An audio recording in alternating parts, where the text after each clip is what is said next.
एक बार मेरे साथ एक घटना घटी। गुजरात में वेस्ट इंडीज की क्रिकेट टीम खेलने के लिए आई थी।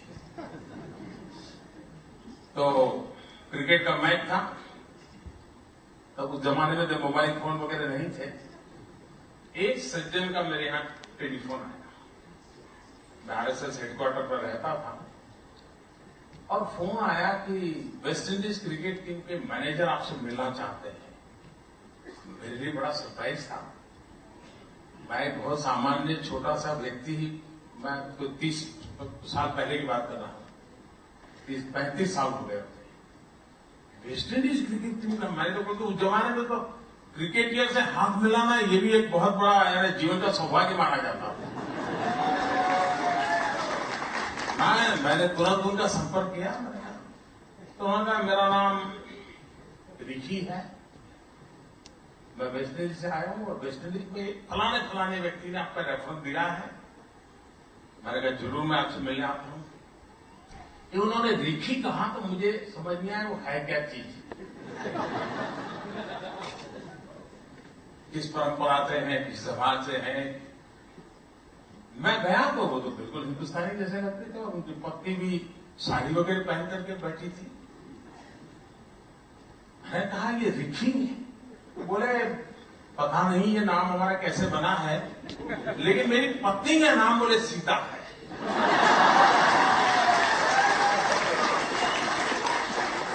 आप बोले हम 150 साल 200 साल पहले हमारे पूर्वज गए थे, तो हो सकता है कि मेरा नाम के साथ ऋषि शब्द होना चाहिए।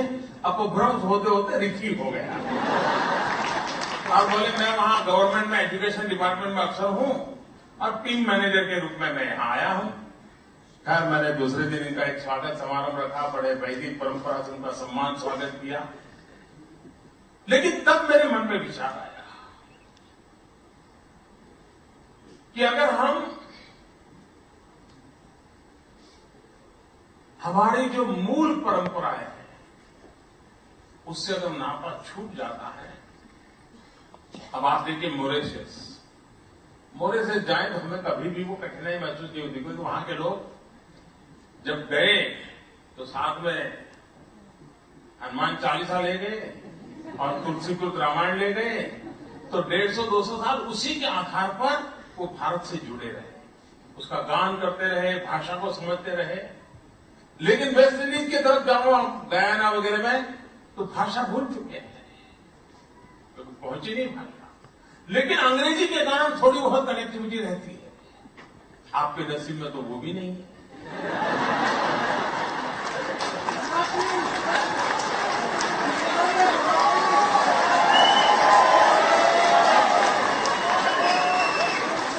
आप इसलिए जो भी अपने आप को इस परंपरा की विरासत से साथ जोड़ता है उसने कोई न कोई संपर्क रखना चाहिए। मैं इस प्रकार से उत्सुक सभी परिवारों से कहता हूं कि अब तो इंटरनेट का जमाना है, सोशल मीडिया का जमाना है और मैं बहुत इजीली अवेलेबल हूं।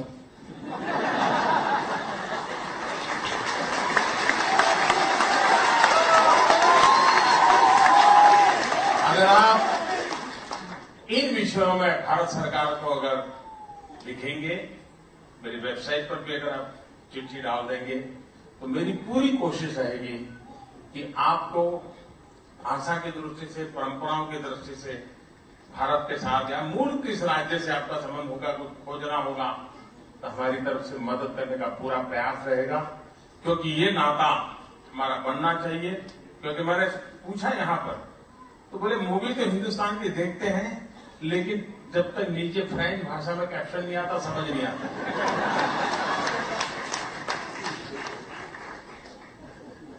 एक बार मैं कैरेबियन कंट्रीज में एक स्थान पर गया था।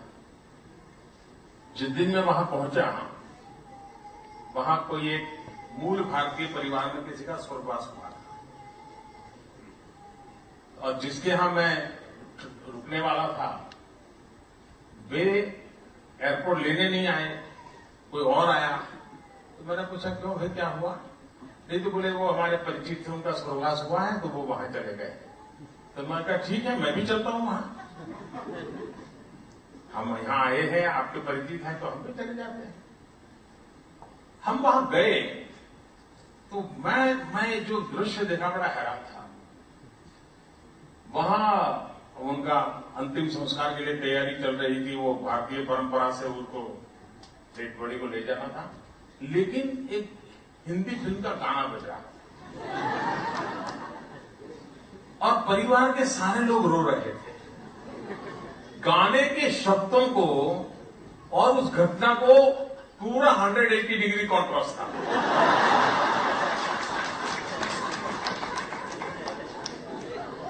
शोक और मृत्यु से उसका कोई लेना देना नहीं था,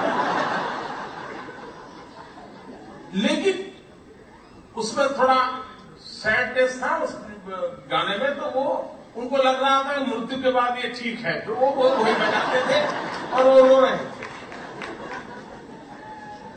तो फिर मेरे मन में विचार आया कि कम से कम अब जो भी वीडियो, जब उस जमाने में तो वीडियो था नहीं, लेकिन मुझे लगा कि इनको हिंदी फिल्म सॉन्ग हो तो उनको अपनी लैंग्वेज में ट्रांसलिटरेशन भेजना चाहिए, उनको समझ आना चाहिए शब्द क्या है। कोई मेल नहीं था, पर चूंकि वो भारतीय परंपरा से वो अपना डेड बॉडी ले जाकर के अग्नि संस्कार वगैरह करने वाले थे, लेकिन उनके लिए ये लिंक टूट जाना, ये अपने आप में बड़ी कठिनाई थी। मैं समझता हूं जो दिक्कत कैरेबियन कंट्रीज में जो अनुभव करते हैं, शायद इस भूभाग में भी वो समस्याएं हैं।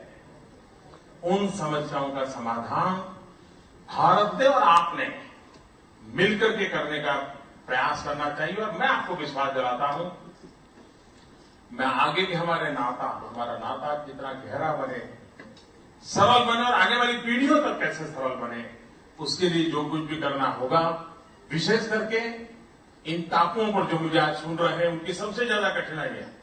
बड़े स्थान पर रहने वालों को शायद उतनी कठिनाई नहीं होती है, लेकिन जो दूर छोटे छोटे टापुओं पर बसे हुए भारतीय लोग हैं, मेरी तरफ से पूरा प्रयास रहेगा कि आने वाले दिनों में उनको किस रूप से मदद हो सकते हैं